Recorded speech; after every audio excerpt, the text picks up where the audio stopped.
Meus amados irmãos, a paz do Senhor Jesus, pode tomar vossos assentos. É um privilégio poder estar convosco nessa noite, para junto bendizermos o nome do Senhor, o nosso Deus. Para isso, eu quero convidar vocês a abrir as suas Bíblias junto com a minha, no Evangelho segundo escreveu João, o apóstolo João, Evangelho esse que tem pelo seu nome. Vamos estar meditando em alguns versículos da palavra de Deus, aquilo que Deus tem para nós nessa noite.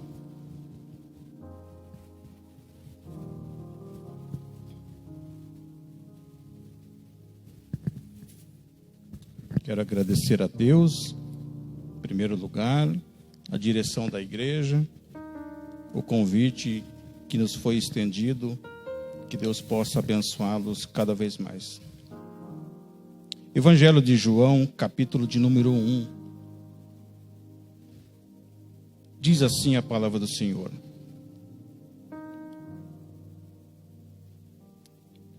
Evangelho de João, capítulo 1.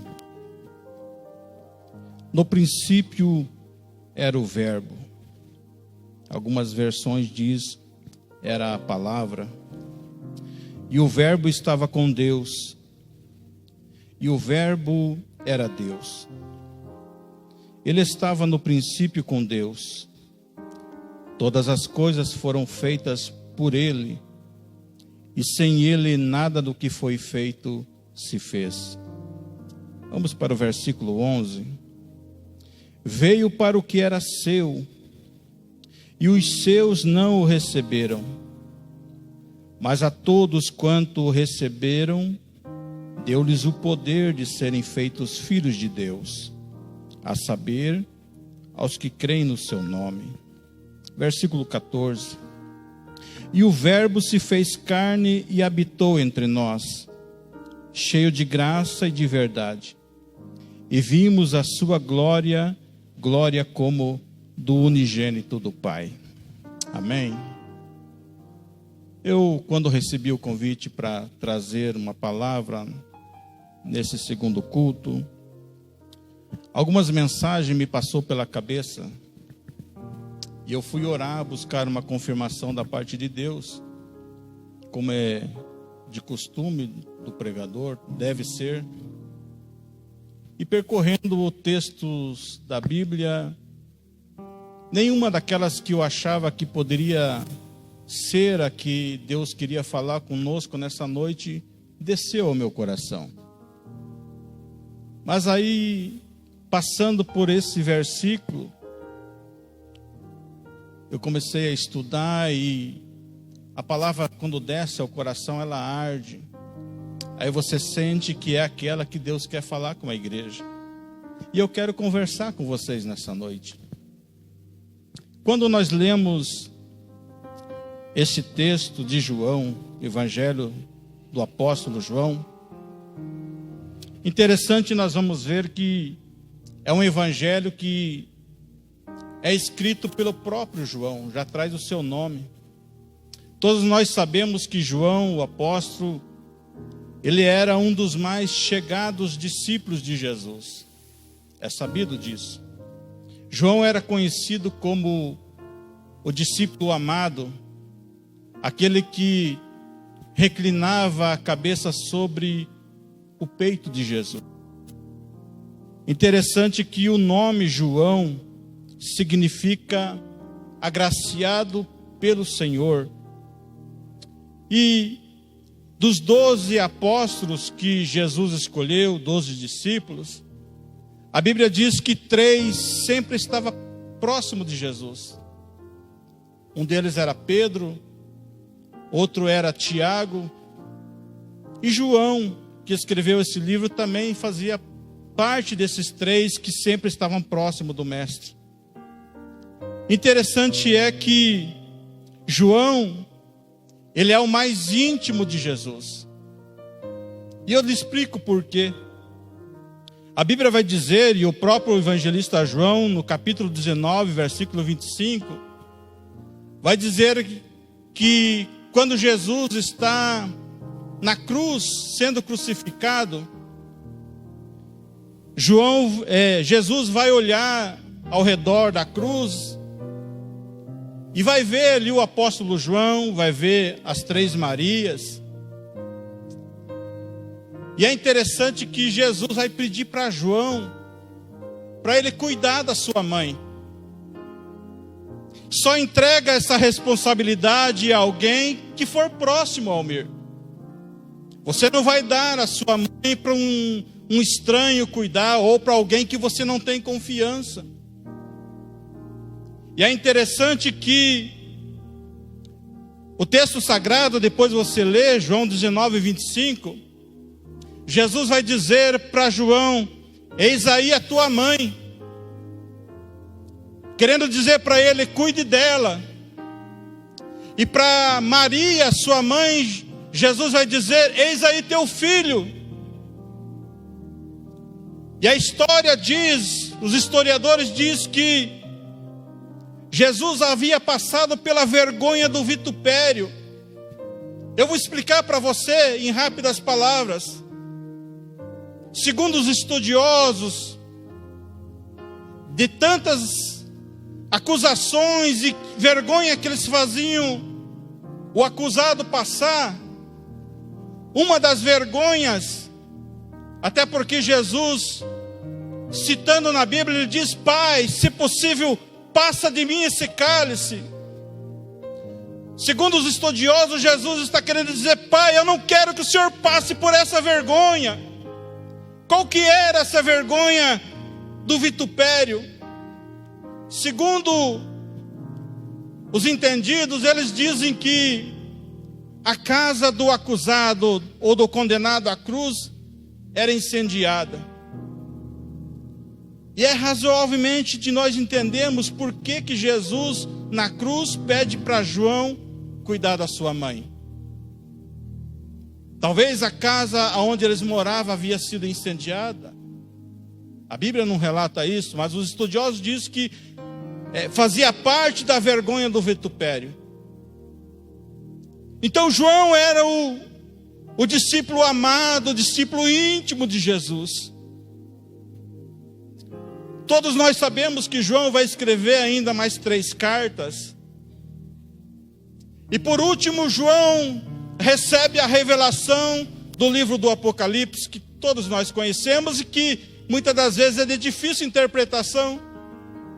São coisas futuras, livro escatológico. E aí, pastor William, eu fui entender por que Deus dá a revelação do Apocalipse para João. João havia sido lançado na ilha de Patmos. Hoje situado, aliás, ela não saiu do lugar, entre a Grécia e a Turquia. Hoje essa ilha, ela é habitada por cerca de 3.000 pessoas. Mas naquela época era uma ilha deserta, onde se lançavam pessoas com a intenção de que eles perecessem, morressem. E lá João vai ter a revelação do livro do Apocalipse. Aí eu lhe pergunto e faço essa pergunta para mim: por que será que Deus vai dar essa revelação a João? E eu já respondo: porque João era íntimo dele. Eu venho dizer para você, e essa palavra serve para mim, que nós nesse ano de 2021 possamos ser mais íntimos do Mestre. Só tem revelações, só recebe os mistérios de Deus aqueles que são mais íntimos dele. Que nós possamos receber essa palavra como exemplo de João, homem íntimo do Mestre, e que recebe a revelação do livro do Apocalipse. Eu fiz um propósito comigo. 2021 eu quero me consagrar mais. Eu quero orar mais. Eu quero jejuar mais. E Deus falou comigo ali no banco isso. Que Ele cobra de mim. Eu quero pregar mais a palavra de Deus. Eu quero se tornar mais íntimo dEle. Que essa palavra fale com você nessa noite. Santificar-se mais. Quando nós lemos, no princípio era o verbo, ou a palavra, e o verbo estava com Deus, e o verbo era Deus. Ele estava no princípio com Deus, e todas as coisas foram feitas por Ele, e sem Ele nada do que foi feito se fez. Eu levo você a viajar um pouco. Vamos lá para o Antigo Testamento. Livro do Gênesis, capítulo 1. Quando no princípio, ou em um princípio inexistente, criou Deus os céus e a terra. Ali o verbo de Deus estava. Fazia parte da criação. Interessante que, se nós entendermos e analisarmos a criação do princípio de todas as coisas, nós vamos ver que o Antigo Testamento vai tratar o Pai como ancião de dias. Você não vê o nome Jesus Cristo no Antigo Testamento, apenas profecias de alguns profetas. Mas o verbo aparece escrito. Eu entendo que o Pai, o ancião de dias, ele planejou as coisas, e o verbo que estava dentro do Pai, ele a executou. Porque aqui nós vemos a trindade do Pai na criação. Deus Pai, Deus Filho e Deus Espírito Santo em uma só pessoa. Quando nós lemos o livro do Gênesis, capítulo 1, versículo 26... quando Deus diz, e aqui há um relato para nós entendermos a trindade criando as coisas. A Bíblia vai dizer que Deus diz: façamos o homem a nossa imagem, conforme a nossa semelhança. O verbo de Deus estava presente. A palavra. Gênesis capítulo 2, versículo 18. Quando a Bíblia diz que o próprio Deus diz: e disse o Senhor Deus, não é bom que o homem esteja só, far-lhe-ei uma adjuntora que esteja como diante dele. O verbo de Deus estava lá, a palavra, ele estava no Pai. Gênesis capítulo 2, versículo 22, a Bíblia diz que da costela que o Senhor Deus tomou do homem, ele formou uma mulher e trouxe a Adão. Mais uma vez, o verbo de Deus, a palavra estava lá, estava presente. Agora, eu quero que você pense comigo. Quando você lê a palavra de Deus, você precisa analisar ela, pensar. A teologia ensina você a pensar. Quando Deus está formando o homem, criou as coisas, formando o homem, formando a mulher,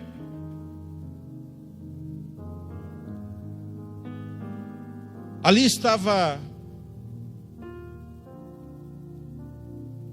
procedendo o que poderia acontecer futuramente, que era a encarnação do verbo. E agora eu quero que você pense comigo, quando Deus está formando, e esses dias eu viajava e nós comentávamos no carro, quando Deus está formando a mulher, você tem o direito de pensar, Deus formando o ventre dela.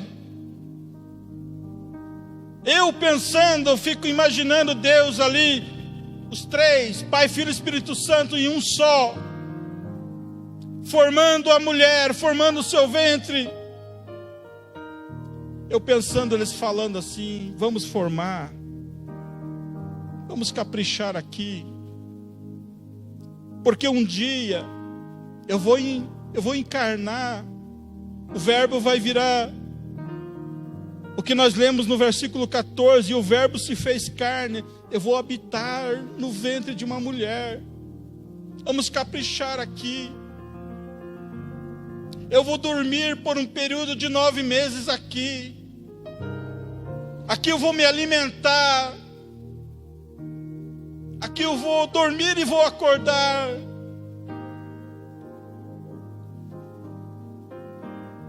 A perfeição de Deus, sabendo que estava criando um ambiente onde ele ia morar por um período de tempo.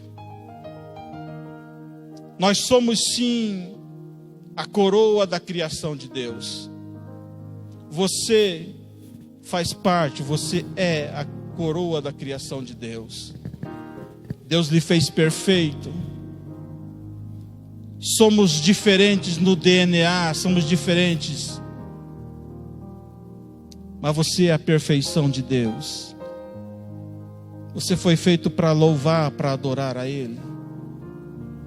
Por mais que muitas vezes Satanás tenta colocar na tua mente de que você não é nada, que você é insignificante perante Deus, não acredite nisso. Você é a perfeição de Deus. Ele criou você para adorá-lo. O diabo, ele tenta destruir o homem com o pecado. Mas é interessante que a Bíblia nos dá comprovações disso quando Paulo, escrevendo aos Romanos no capítulo 3 e versículo 23, Paulo escreve que todos pecaram e agora estão destituídos da glória de Deus. O diabo tentou, e por um período ele lançando o pecado, fazendo com que o homem pecasse, ele conseguiu por um período distanciar o homem, a coroa da criação do Criador. Davi, no Salmo 51, versículo 5, você conhece, quando ele diz que eis que em iniquidade eu fui formado, em pecado concebeu a minha mãe. O pecado havia se instaurado, havia se passado anos, e Davi está constatando a formação dele em um lar talvez de pecado. Mas há algo interessante no próprio capítulo 51 dos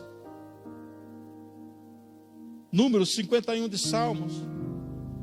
Quando no versículo 10, o próprio Davi, ele vai pedir a Deus perdão. Que se tem uma coisa que Davi sabia fazer, era pedir perdão para Deus. Ele era falho, mas ele também era um homem adorador, que sempre que errava, ele pedia perdão para Deus. Está aí talvez um defeito de nós, que erramos, que falhamos, que pecamos, e achamos que não é pecado, achamos que está tudo certo. Aí Davi vai escrever no verso 10, cria em mim, ó Deus, um coração puro, e renova em mim um espírito reto. Eu sei que em iniquidade eu fui formado, mas agora, Senhor, eu quero que o Senhor me perdoe. Eu quero que o Senhor crie em mim um coração puro. 1 João 5,19, a Bíblia diz que o mundo está no maligno. Mas se você voltar no versículo 18, do mesmo capítulo de João, João diz que aquele que é gerado de Deus, ele conserva a si mesmo e o maligno não lhe toca. Se você estiver firmado na presença de Deus, na graça de Deus, Satanás não toca em você. O mundo jaz no maligno, mas não necessariamente você precisa viver no pecado.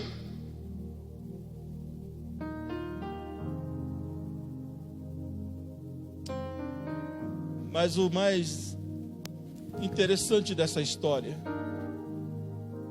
é que nós lemos no versículo 11 que ele veio para o que era seu. Ele veio para você.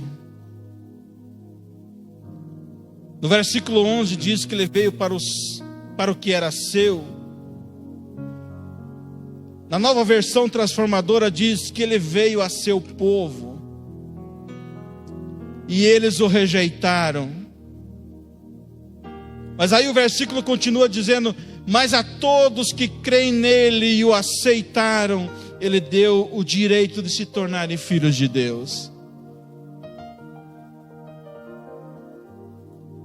Os judeus o rejeitaram. Não vai ser nesse tempo da graça. Mas a nação de Israel, um dia ela será restaurada, porque ela é a nação escolhida de Deus. Neste momento da reencarnação de Cristo, eles rejeitaram num primeiro momento. Mas Deus ainda tem compromisso e uma palavra para eles, e eles serão restaurados. Mas aí a Bíblia diz que para nós, a nação gentílica, diz que se nós cremos nele, ele nos dá esse direito de nós se tornarmos filhos dele. Aqui eu aprendo uma verdade: nem todos são filhos de Deus. O homem que não tem Jesus no coração e que não confessou os seus pecados, ele é criatura, mas não filho de Deus. Para se tornar filhos de Deus, é o que o versículo nos diz: todos quantos o recebeu, deu-lhe os direitos, deu-lhe o poder de se tornar filhos dele. Aí você passa a fazer parte da família de Deus. Que coisa linda. Nós que éramos pessoas pecadores, ainda pecamos, mas num tempo passado pegávamos exageradamente. Não tínhamos essa palavra de que precisava haver uma reconciliação com Deus e um pedido de perdão. Agora nós somos filhos de Deus, por adoção. E o apóstolo Paulo, quando ele escreve Romanos capítulo 8, versículo 15, ele diz: porque não recebeste o espírito de escravidão, mas recebeste o espírito de adoção. No versículo 17, Paulo diz: e se nós somos filhos, somos logo os herdeiros, também herdeiros de Deus e co-herdeiros de Cristo. Fomos adotados por Ele. Você agora é filho de Deus. Tem uma palavra para você que está em Hebreus capítulo 2, versículo 10 e 11. Hebreus 10, 2, versículo 10 e versículo 11 diz assim: porque convinha que Deus, por causa de quem e por meio de quem todas as coisas existem, conduzindo muitos filhos à glória, aperfeiçoasse por meio de sofrimento o autor da salvação deles. Pois tanto o que santifica como os que são santificados, todos vêm de um só. É por isso que Jesus não se envergonha de chamá-los de irmãos. Querendo Satanás ou não, nós fazemos por parte da adoção, somos irmãos de Jesus. Talvez você não conseguiu imaginar. É muito bom você ter um irmão médico. É muito bom você ter um irmão empresário. É muito bom você ter um irmão humilde. Mas você já pensou em você ter um irmão que é o próprio Deus? E muitas vezes você fica aí com um probleminha, desesperado porque bateu uma doença, porque bateu o desemprego. A Bíblia nos garante que Ele não se envergonha de chamá-los nós de irmãos. Tudo isso porque Ele veio para nos resgatar. Ele veio para perdoar os nossos pecados. Agora imagine se nós somos irmãos de Deus. Como eu li aqui, Romanos 8,17.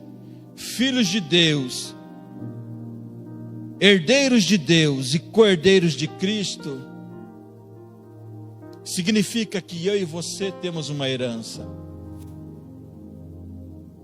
Talvez aqui na terra você não tenha ainda uma casa própria. Talvez, e é muito provável que nós não conseguimos ter uma cidade.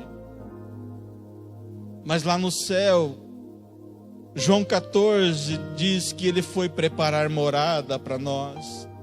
Lá tem uma casa, tem uma cidade nos esperando. É só mais um pouquinho de tempo e nós perseverarmos que tem bênçãos de Deus para nós, porque nós somos herdeiros de Deus. A Bíblia nos assegura que lá tem coroa de glória, tem coroa da vida. Coroa fala de nobreza, coroa fala de realeza. Ei, você não está entendendo. Você é princesa de Deus. Você é príncipe de Deus. 1 Pedro 1:4, a Bíblia diz que é uma esperança incorruptível, incontaminável, que se não pode murchar, guardada nos céus para vós, que mediante a fé estáis guardados na virtude de Deus, para a salvação já prestes, para se revelar no último dia. Não fique triste, não fique preocupado, porque há algo incorruptível, incontaminável para nós. Nós fazemos parte, por adoção, somos filhos dele. E eu já estou indo para o final. Vamos participar do cálice, do pão. A adoção produz em nós bênçãos e também deveres. A Bíblia diz em 1 Pedro capítulo 1, versículo 14, que nós devemos nos comportar como filhos obedientes. São deveres. Devemos obedecê-lo, aceitar as suas disciplinas. Mas aquele que também é filho de Deus, adotado por Deus, também tem as bênçãos. O Salmo 40, verso 17 diz: eu sou pobre e necessitado. Talvez você não seja pobre, mas necessitado todos nós somos. E o salmista vai dizer: porém o Senhor cuida de mim, Tu és o meu amparo e o meu libertador. O Salmo 12, verso 5 diz que por causa da opressão dos pobres e do gemido do necessitado, o Senhor se levanta, e Ele diz: não é amanhã, Ele diz: eu levanto agora. Ele não vai levantar semana que vem para te auxiliar, Ele vai levantar hoje, porque você é necessitado. A maior bênção da adoção é o Salmo 23. Quando o Senhor diz que Ele é o nosso pastor, e o salmista vai dizer: Ele é o meu, é possessivo, Ele é o meu, o Senhor é o meu pastor e nada me faltará. São as bênçãos que você, como filho de Deus, tem direito. Por isso eu quero orar com você. Se coloque em pé, por gentileza. O Verbo se fez carne e habitou entre nós.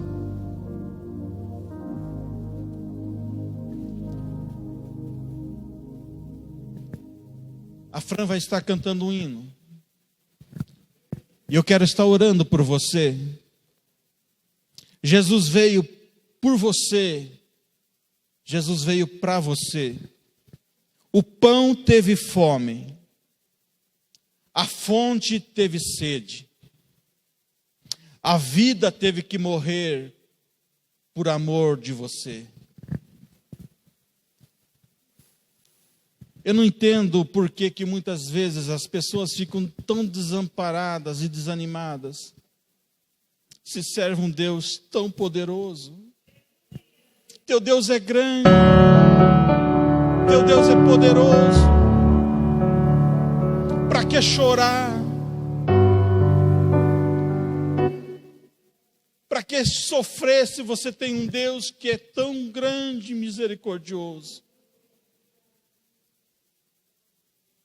Se você estiver doente, Ele é o médico dos médicos.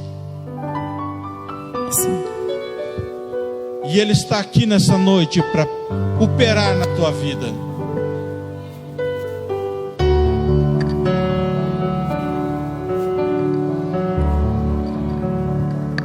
Tá chorando porque se você tem um Deus que cuida de você, Aleluia. E jamais te esqueceu, Ele sabe de tudo o que está passando e mandou te dizer: filho, eu estou cuidando.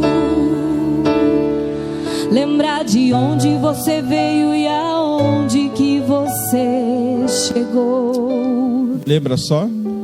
Lembrar de todos os livramentos que você passou.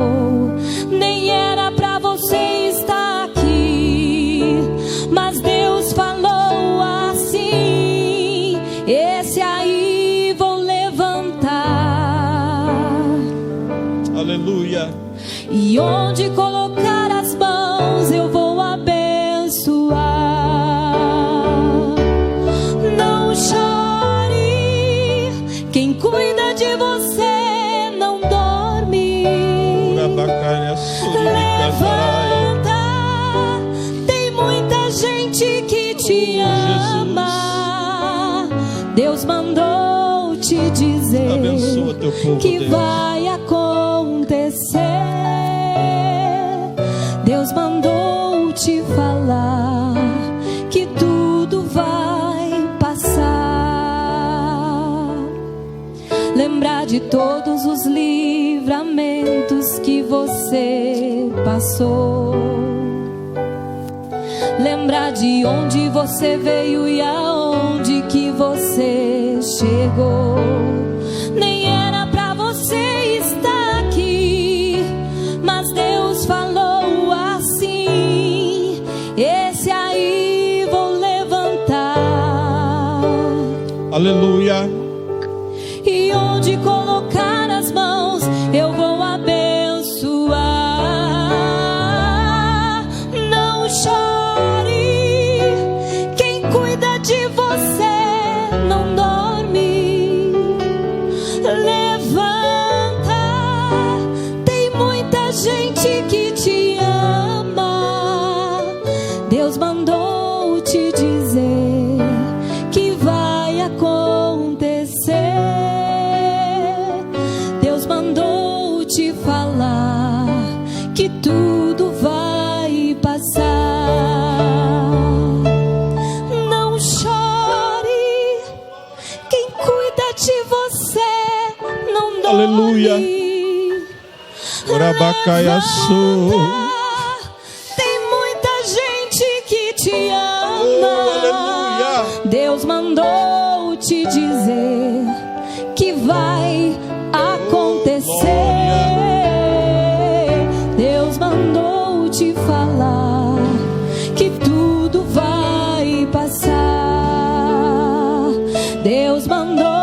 te Aleluia. dizer que vai acontecer. Deus mandou te falar que tudo vai passar. O Senhor está dizendo para você: tudo vai passar. Eterno Deus e Pai, a tua palavra foi pregada, Jesus, nessa noite. Eu sei, Senhor, que tem corações aqui aflitos, ó Deus, mas o Senhor veio até nós para trazer libertação. O Senhor veio até nós para trazer cura, ó Pai. Essa luta vai passar, porque o Senhor, o Deus de Israel, está conosco.